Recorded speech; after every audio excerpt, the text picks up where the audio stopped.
Друзья, приветствую вас! Огромное вам спасибо за активность и поддержку. На Хабаровск 3 июля обрушился мощный тропический ливень, сопровождавшийся ураганным ветром, что привело к значительным разрушениям и подтоплениям.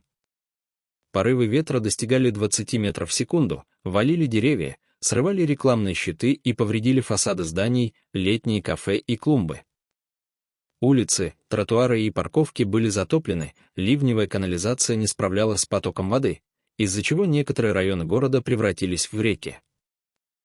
Видимость на дорогах была почти нулевой, образовались пробки до 7 баллов на улицах Запарина, Калинина, Карла Маркса и других. Сообщается о повреждении автомобилей из-за падения рекламных конструкций, порванных проводов и поваленного забора в пригороде. Общественный транспорт продолжал работать, но движение было затруднено. В центре погоды Фобос происходящее назвали смерчем из-за резкой смены направления ветра. Ливень длился около получаса, за это время метеостанция в центре города зафиксировала около 20 мм осадков. Информации о пострадавших не поступало, городские службы устраняют последствия непогоды.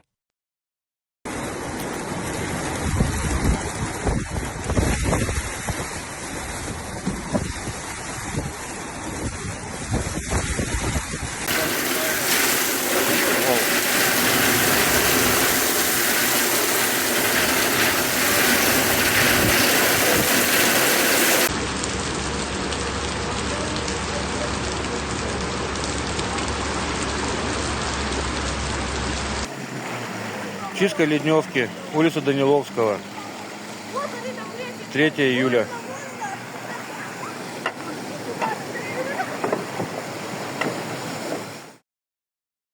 Девятилетняя девочка из Подмосковья получила сильный удар током, схватившись за канат на пирсе отеля Сиюк-Лекша в Кемере. Происшествие произошло вечером 29 июня. Из-за удара током у девочки свело мышцы, и она упала в море. Отец, бросившийся на помощь, также схватился за опасное ограждение и временно потерял контроль над телом, но все же смог вытащить дочь из воды. Позже и сама Виктория, мать девочки, получила разряд, пытаясь спасти семью. Как оказалось, внутри каната был провод от фонаря. Отель отказался компенсировать ущерб семье, сославшись на то, что камеры на пирсе неисправны. Пострадавшим предложили еще неделю бесплатно отдыхать в отеле. Семья написала заявление в местную полицию.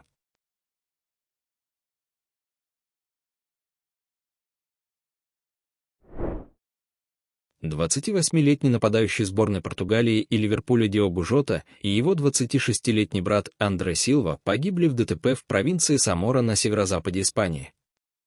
Трагедия произошла на трассе А-52. Футболисты мчались на Ламборгини на высокой скорости, обгоняли машину, в этот момент лопнула покрышка. Спорткар выбросило в кювет, он загорелся, братья не смогли выбраться. Их тела сильно обгорели, их отправили на ДНК-экспертизу. Кому принадлежала машина, стало ясно только после проверки номеров. Футболист чуть более недели назад сыграл свадьбу с возлюбленной. У Жоты и его жены Рути Кардоса осталось 3 детей.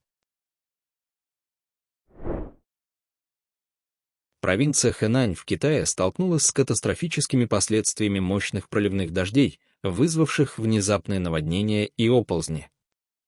Уезд Сися оказался в эпицентре стихии, за 3 часа 2 июля выпало 228 мм осадков.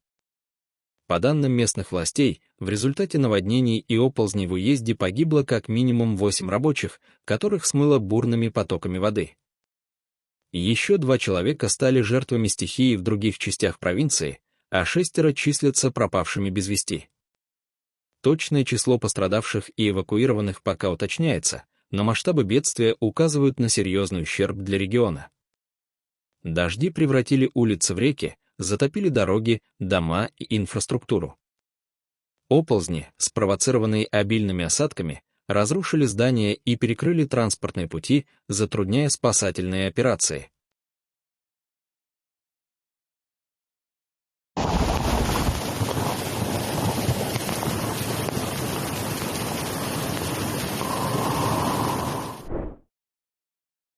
В аэропорту португальской Мадейры произошла опасная посадка пассажирского самолета Marabou Airlines A320, который с трудом справился с сильным боковым ветром.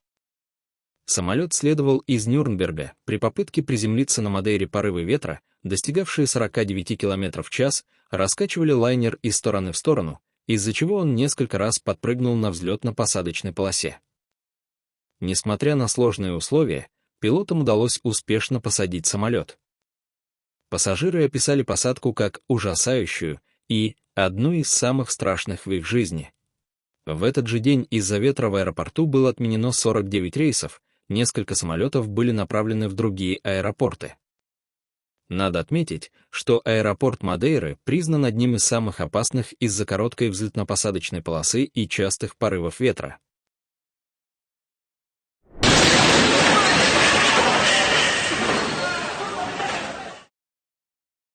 Вечером 2 июля в торговом центре «Оазис Плаза» в городе Ниагань Ханты-Мансийского автономного округа произошло ЧП, часть потолка обрушилась в зоне фудкорта. По словам очевидцев, перед обрушением был слышен треск, что позволило людям быстро отбежать в сторону. Представители администрации торгового центра уточнили, что обрушение произошло из-за переполнения кровельной водосточной системы, вызванного интенсивным ливнем. К счастью, обошлось без пострадавших. Собственник торгового объекта устраняет последствия.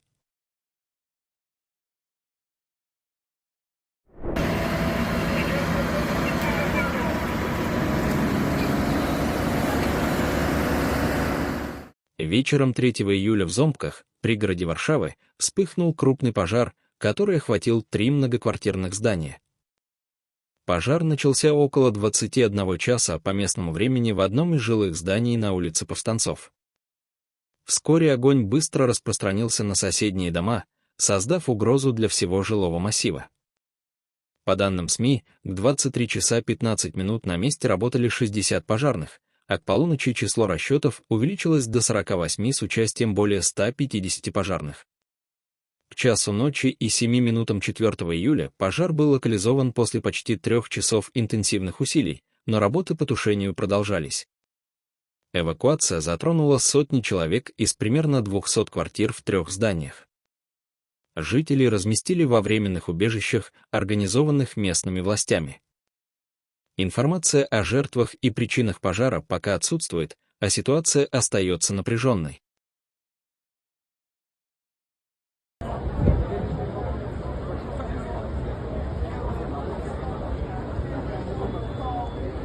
Ja pierdolę, ty zobacz. Pewno, ale z góry to masakra. Ale ludzi się tu zrobiło?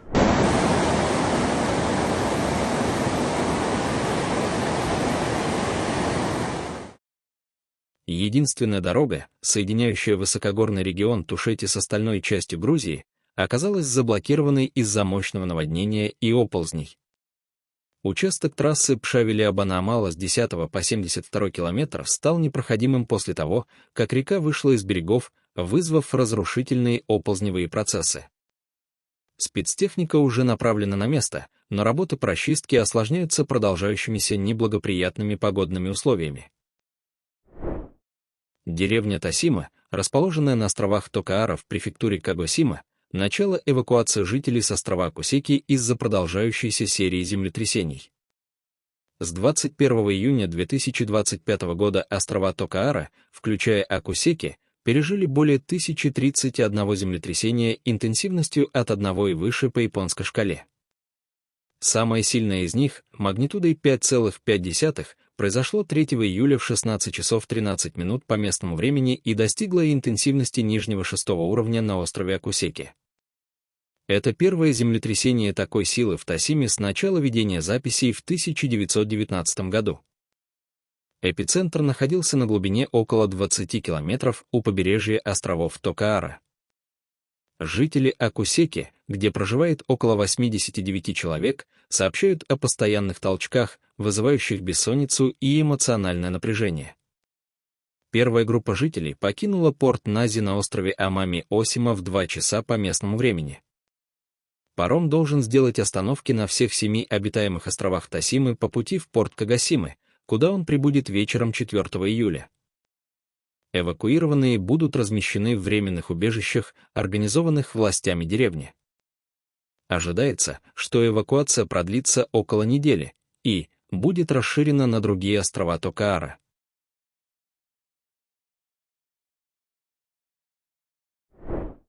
Небольшой одномоторный самолет Cessna 208B, используемый для парашютных прыжков, потерпел крушение в районе аэропорта Кроскис в округе Глостер, штат Нью-Джерси, 2 июля. На борту находились 15 человек, включая 14 пассажиров и 1 члена экипажа. Все они получили травмы различной степени тяжести, 14 человек были доставлены в больницы.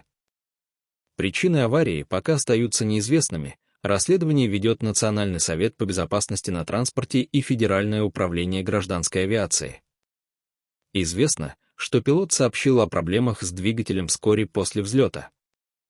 При попытке вернуться в аэропорт самолет отклонился от взлетно-посадочной полосы и рухнул в лесистой местности неподалеку.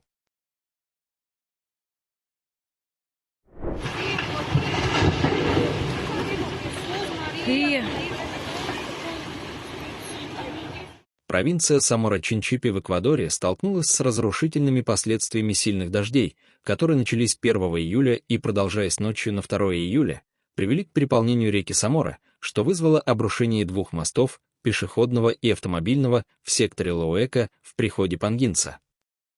Наводнение также спровоцировало множественные оползни и обрушение грунта, это привело к блокировке нескольких участков трассы Самора-Лоха. По предварительным данным, жертв и пострадавших нет, но изоляция общин создала серьезные проблемы с доступом к продуктам, медицинской помощи и другим ресурсам. Власти в срочном порядке мобилизовали все силы для помощи пострадавшим, начаты работы по расчистке дорог и восстановлению инфраструктуры, но продолжающиеся осадки затрудняют усилия.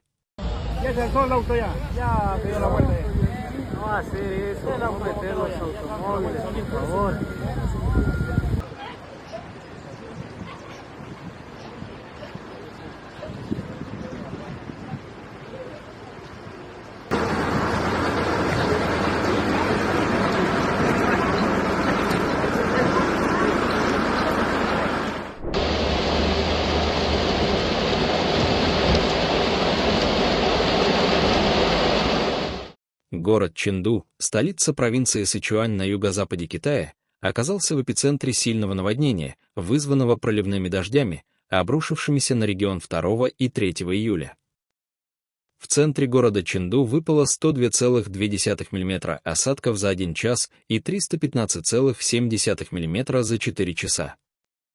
Это один из самых сильных ливней в Чэнду за последние 100 лет. Сильные ливни привели к резкому подъему уровня воды в реке Линси. Наводнение затронуло городские районы, включая жилые зоны и транспортную инфраструктуру, вызвав перебои в движении и подтопление. По данным местных СМИ, ливни в Сычуане стали частью более широкой волны экстремальных погодных явлений, охвативших юго-западные регионы Китая. В Сычуане ситуация осложняется горным рельефом, который способствует оползням и быстрому подъему уровня рек. На данный момент точных данных о жертвах или масштабах ущерба в Чэнду нет. Спасательные команды, включая пожарных и добровольцев, используют лодки и дроны для эвакуации людей из зон риска. Лесной пожар, вспыхнувший вчера в пригороде Стамбула Селиври, в травянистой местности, подгоняемый сильным ветром, быстро перекинулся на лесные массивы. Для борьбы с огнем в Селиври привлечены почти 700 человек, 7 самолетов, 3 вертолета, 56 пожарных машин и другая спецтехника.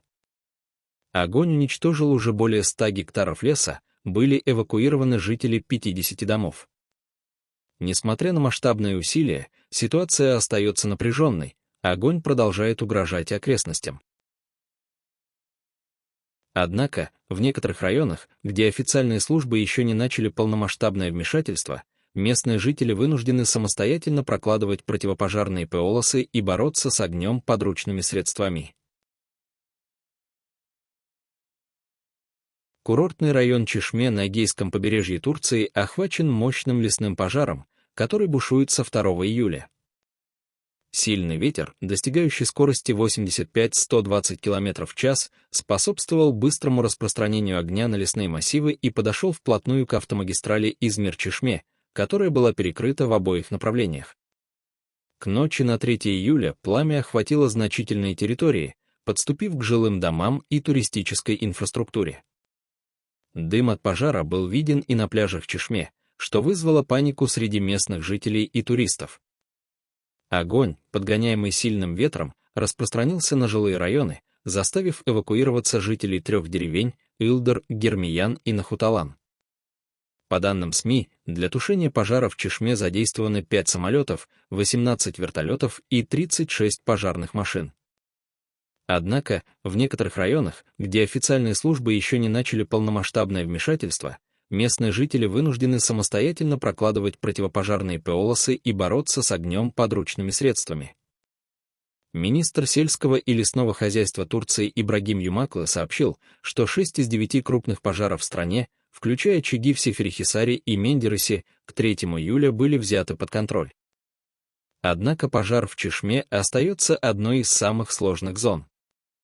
Власти задействовали дополнительные силы, включая авиацию, но погодные условия и пересеченная местность осложняют работу.